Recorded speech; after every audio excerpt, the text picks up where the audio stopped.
When it comes to American farm machinery, some tractors are remembered for their power, their innovation, and others for how spectacularly they fail. In this video, we're counting down 10 of the worst American tractors ever created. These weren't just underwhelming, they were money pits, breakdown-prone beasts, or just plain dangerous to operate. We've got models that shook themselves apart under load, designs that broke the laws of mechanical logic, and even two machines tied to the same troubled DNA. One with a Steiger badge, the other pretending to be something else entirely. The Chalmer 440 looked like a powerhouse on paper. Built in the early 1970s, it boasted over 200 horsepower and was marketed as a serious four-wheel drive tractor for heavy tillage. But here's the thing, it wasn't really an Chalmers. Under the sheet metal, the 440 was a rebadged Steiger, built by the same folks in North Dakota. Now, Steiger eventually made some great tractors, but this early design had its problems, and slapping an Chalmers badge on the hood didn't fix any of them. The 440 was clunky to operate, with a stiff transmission and hydraulics that didn't exactly inspire confidence. Farmers reported issues with poor weight distribution, underperforming steering systems, and difficult maintenance access. For a tractor meant to handle big jobs, it had a habit of breaking down when pushed hard. Not ideal during planting or harvest. It also suffered from limited parts availability, especially as both Chalmers and Steiger moved on to better designs. That meant long repair times and more downtime when something inevitably gave out. In the end, the 440 didn't live up to its aggressive marketing. It was big, loud, and impressive looking, but farmers quickly found that looks weren't everything. And this wouldn't be the last time a Steiger-built machine landed in hot water on our list. Oh, and real quick, please take a second and hit the subscribe button. It really helps out my channel. At a glance, the International Harvester 1468 looked like a serious machine. Big, red, and fitted with a roaring V8 diesel. It had plenty of curb appeal. But once you put it to work, the shine wore off fast. IH stuffed a truck engine, the DV550, into this model. It made a great sound and looked intimidating, but it wasn't built for life in the field.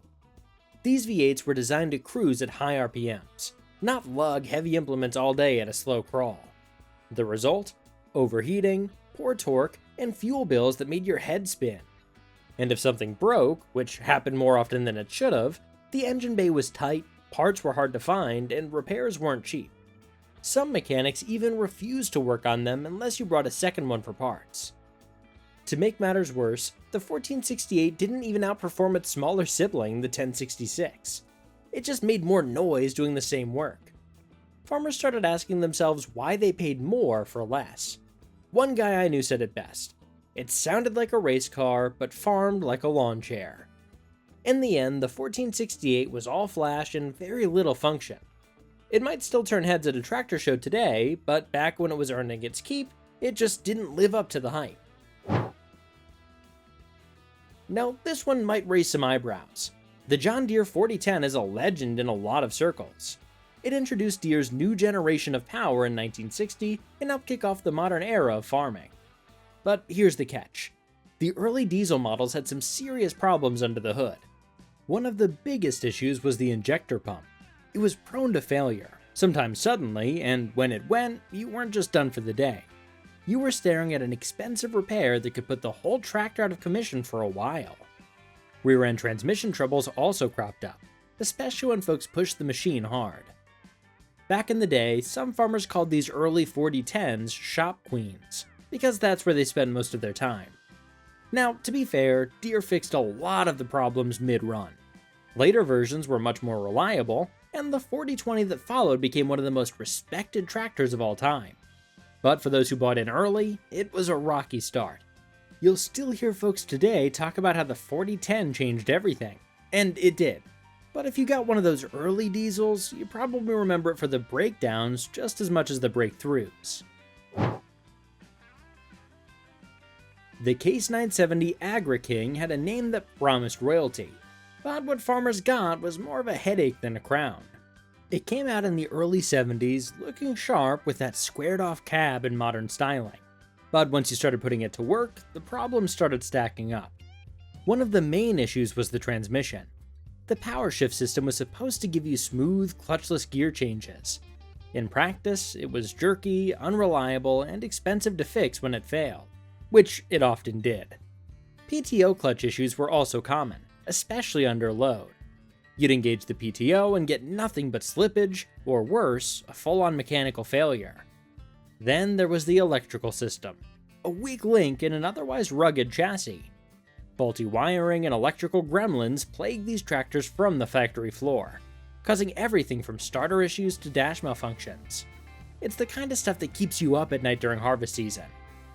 One farmer I talked to said his 970 was a great tractor when it ran, but that was the problem. Too often it didn't. And when Case merged with International Harvester in the 80s, parts availability for older models like the 970 started drying up. Repairs became harder to manage and more expensive to pull off. The 970 AgriKing might have looked the part, but underneath, it was a patchwork of poor decisions that kept it from ever ruling the field. The Minneapolis Moline G1355 was one of those tractors that looked like a beast on paper. 140 horsepower, big frame, and ready to take on serious work. But it didn't take long in the field for farmers to realize this thing had more problems than promise. The G1355 was a mashup of brands, including an MM frame with a 585 cubic inch engine from Oliver and a rear end borrowed from White. Sounds like a Frankenstein tractor? That's because it kind of was. The pieces didn't always play well together, and reliability suffered as a result. One of the biggest issues was overheating. The engine was powerful, sure, but it ran hot, and the cooling system couldn't keep up. If you were plowing on a warm day or pulling a heavy load, you'd better keep an eye on that temperature gauge. More than a few of these machines cooked themselves into early retirement. The rear end was another weak spot. It just wasn't built to handle the torque that the big engine put out, and farmers started seeing premature failures. Busted gears, broken axles, or just flat-out loss of drive. Repairs were costly and complicated by the fact that not all parts were easily available, even back then. Some farmers liked the way it handled and appreciated the cab comfort, but most would agree the G1355 was built with good intentions and poor execution. It came out at a time when MM was struggling, and this model didn't do much to turn that around. It's a rare sight today, partly because not many were sold, and partly because the ones that were didn't last. The Oliver 2050 was a big, bold step forward, or at least it was meant to be. Introduced in the late 60s, this was Oliver's attempt to offer more horsepower to compete with the growing demand for larger, more powerful tractors. But in chasing size, they missed the mark on strength. The 2050 was equipped with a 478 cubic inch Hercules engine that could really move, but the rest of the tractor wasn't built to keep up. The frame and drivetrain just weren't designed to handle that much torque. You had power under your feet, but not the support system to use it safely. That mismatch led to a whole list of problems. Frame cracking was common, especially under heavy drawbar loads. Farmers also reported overheating, weak hydraulics, and premature wear on the rear end. It's like the 2050 was trying to do the work of a bigger machine without the bones to back it up. One mechanic joked that if you used the 2050 like a 120 horse tractor, you'd probably be fine. But if you tried to use all the power it offered, you'd be in the shop before you finished the field. On top of that, the tractor was heavy and poorly balanced. It had the tendency to feel nose heavy in the field and light in the back, which didn't inspire much confidence when pulling implements on rough terrain. The 2050 had potential, no doubt, but Oliver pushed it too far, too fast, and the end result was a tractor that could break itself faster than it could break ground. The White Field Boss 2105 had a sharp name and clean styling. It looked like it meant business, but under the hood things weren't quite so polished. Released in the late 70s, the 2105 was built using a blend of parts from Oliver, Cockshut, and White's own designs. The result? A bit of a patchwork tractor. Some called it a part spin special, and once you worked on one, it wasn't hard to see why. The biggest problem was consistency, or lack of it. Depending on the production year, you might get different transmissions, hydraulic pumps, or rear-end assemblies. That made repairs frustrating, especially when parts catalogs didn't match what was actually on your machine. Hydraulic issues were common across the board. The system didn't deliver enough pressure to reliably run larger implements, and leaks were a regular problem. More than one farmer found themselves mid-job with a lift that gave up the ghost. The engine itself, a turbocharged Perkins diesel, was solid, but it was saddled with weak support systems. Add in underwhelming PTO performance and electrical quirks, and the whole package started to feel a bit rushed. One guy I talked to said it was fine for mowing hay, but if you tried to work it too hard, it started complaining. That about sums it up. The 2105 wasn't the worst tractor ever built, but it sure didn't live up to the Field Boss name. And when your tractor's toughest job is living up to its own reputation, you've got a problem. Now, Steiger tractors eventually earned a reputation for being tough, dependable four-wheel drive machines. But the early Bearcat models were a different story. The very first Bearcat, built in the late 1960s, looked impressive with its boxy frame and big tires. But underneath, it was a bit of a gamble. One of the biggest issues was build quality. These early Steigers were still being put together in a small Quonset hut up in North Dakota. And while the ambition was there, the engineering wasn't fully baked. Welds weren't always clean, tolerances were sloppy, and some farmers joked they looked like they were built with a torch and a hoe. The drivetrain was another weak link. Final drives and axles were known to fail under stress.